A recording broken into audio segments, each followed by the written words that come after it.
Oi gente, meu nome é Mariana e hoje eu tô aqui pra falar com vocês sobre uma leitura que eu fiz em 2021 e que eu acho que vale super a pena de eu falar sobre ela aqui e de vocês lerem, caso vocês ainda não tenham lido.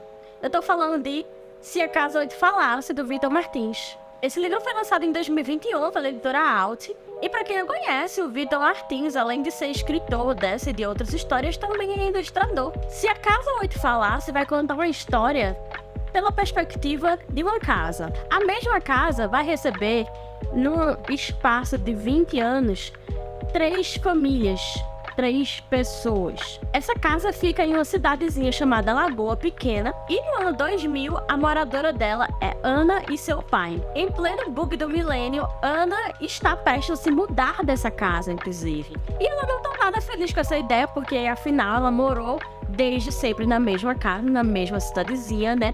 E ela não sabe como vai ser a vida dela numa cidade grande, né? Numa cidade maior. E o pior é que ela vai ter que deixar a namorada pra trás. E ela não tá nada feliz com isso. 10 anos depois, em 2010, agora a gente vai ver o Greg se mudando pra mesma casa pra morar com a tia dele por causa do divórcio dos pais. Greg não conhece ninguém, não sabe o que vai fazer nessa cidadezinha pequena, mas ouviu dizer que a tia dele tem uma videolocadora, então talvez ele tenha algo para fazer sozinho, né, nesse local que ele não conhece ninguém e que a tia dele, enfim. Já em 2020, a gente tem Beto, que quer muito sair de Lagoa Pequena para ir morar em São Paulo e finalmente fazer deslanchar sua carreira como fotógrafo. Ele ainda mora com a mãe nessa mesma casa de Lagoa Pequena e ele sente realmente que é a hora, né, de sair de casa, de ir morar sozinho e tal.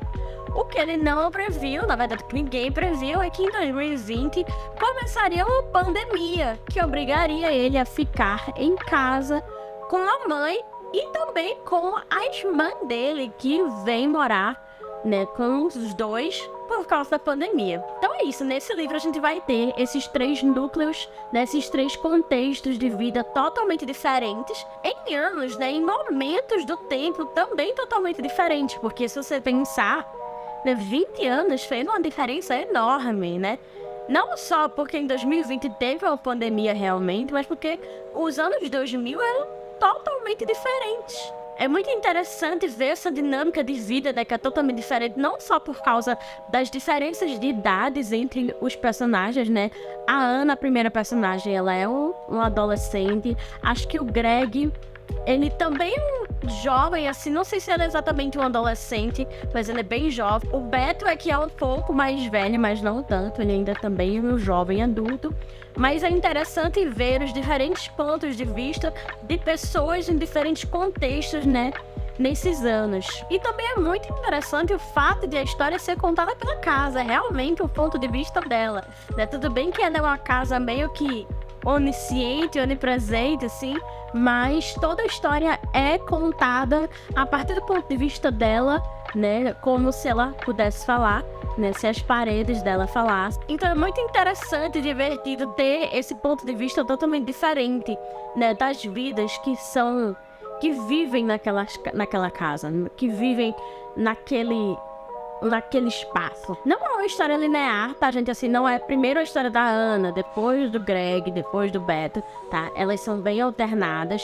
Não é uma história, assim, com muitos altos e baixos, tá? O ritmo dela se mantém muito frequente, assim. É uma história bem cotidiana, por assim dizer, sabe? Até porque a gente tá se falando de uma casa, né? Então, é o que acontece dentro daquela casa, são os sentimentos das pessoas que vivem naquela casa, são os comportamentos que a gente vê dentro daquela casa. Mas isso não é uma crítica, tá? Eu gosto muito de histórias assim, e a história do Vitor é muito bem contada, é muito divertida, é muito de encher o coraçãozinho de amor, sabe? Deixar o coraçãozinho quentinho. Então, é meio que uma história de encontros e reencontros, mesmo que as pessoas desse livro não vivam em momentos iguais, sabe? Não vivam no mesmo momento, né? Tem aí um espaço de 10 anos entre cada morador. Mas mesmo assim, parece ser uma história de encontros. Mesmo que sejam encontros dos personagens com eles mesmos, do que eles achavam que haviam perdido, do que eles nunca tinham encontrado antes, sabe?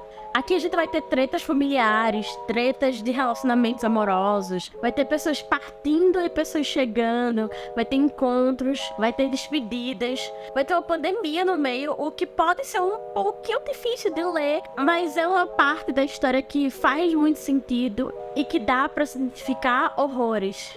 A linguagem do livro, né, a narrativa do Victor é muito divertida, é muito jovem, é muito descontraída, eu gosto bastante. Eu já vi o Victor pessoalmente, né, então parece que ele tá conversando comigo, contando a história cara a cara, sabe? Eu acho isso muito legal. Então eu recomendo esse livro se você gosta de histórias jovens contemporâneas, se você gosta de histórias pra aquecer o coração, se você gosta de histórias cotidianas, que não tem muitas aventuras, sabe?